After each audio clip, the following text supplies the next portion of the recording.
అందరికీ వందనాలు. ఈరోజు బైబిల్ సామెతల గ్రంథము 4:13. ఉపదేశమును విడిచిపెట్టక దాన్ని గట్టిగా పట్టుకొనుము, అది నీకు జీవము గనుక దాన్ని పొందియుందుము. ఆమెన్. హల్లెలూయా.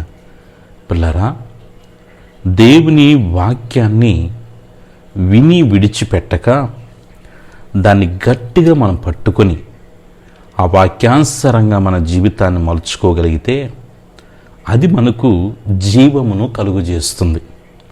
కాబట్టి ఈ లోకంలో మనము జీవిస్తున్న ఈ జీవిత కాలంలో దేవుని యొక్క ఉపదేశమును విడిచిపెట్టగా గట్టిగా పట్టుకొని దాన్ని అనుసరించి నడుచుకుందాం. ఈ సామెత ద్వారా మన యొక్క ఆత్మీయ జీవితాలని దేవుడు బలపరిచి నడిపించునుగాక. ఆమెన్.